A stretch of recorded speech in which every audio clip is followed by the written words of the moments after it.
Right form of verb অথবা right use of verb. অনেকে শিখেছেন কিন্তু মনে নেই, শিখেছেন মনে নেই, কোনো সমস্যা নেই। আসলে আমরা আবার শিখি। Riya dash in a jute factory. Riya dash in a jute factory. ব্র্যাকেটে আছে ওয়ান। কি আছে? ওয়ান। তাহলে আমরা দেখব রিয়া কি third person singular number, third person. তাহলে বাংলার সাথে কি বলবে? এস বা এস, এস বা কি লিখব?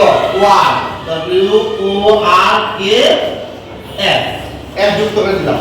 Riya works in a jute factory.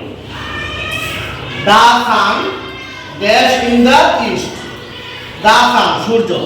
আমি তুমি ছাড়া সবকিছু কি থার্ড পারসন সিঙ্গুলার নাম্বার হলে কি হবে? এস বাই এস যুক্ত হবে। আমি তুমি ছাড়া সবকিছু কি থার্ড পারসন, তাই না? আর যদি থার্ড পারসন সিঙ্গুলার নাম্বার হয় তাহলে বাংলার সাথে কি হবে? এস বাই এস যুক্ত হবে। The sun dash in the east. Sun কি? সূর্য পূর্ব দিকে ওঠে। সূর্য পূর্ব দিকে ওঠে। ব্রেকেট আছে রাইট। কি আছে? রাইট। সূর্য পূর্ব দিকে ওঠে, এটা সত্য না? চিরন্তন সত্য। কি সত্য? চিরন্তন সত্য। বাস্তব সত্য হলে কি হবে? প্রেজেন্ট কন্টিনিউয়াস হবে, প্রেজেন্ট ইনডিফিনিট। আর প্রেজেন্ট ইনডিফিনিট হলে বাংলাতে কি হবে? এস বাই এস যুক্ত হবে। তাহলে এটা the sun rises, R I S E S, rises. The sun rises in the east. এখানে রাইজেস আমরা কি যুক্ত করলাম? এস যুক্ত করে দিলাম। The students are dash the national anthem. এখানে সিং আছে। কি আছে? The students এখানে আর আছে। কি আছে?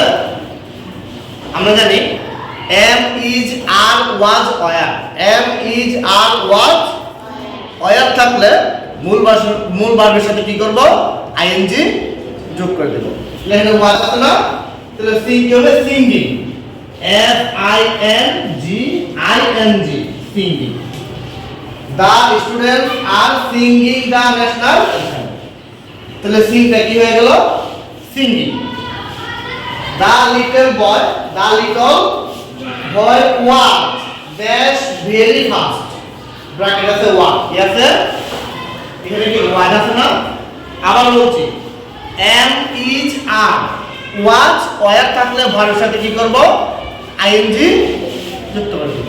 তাহলে ওয়াক কি হবে? ওয়াকিং।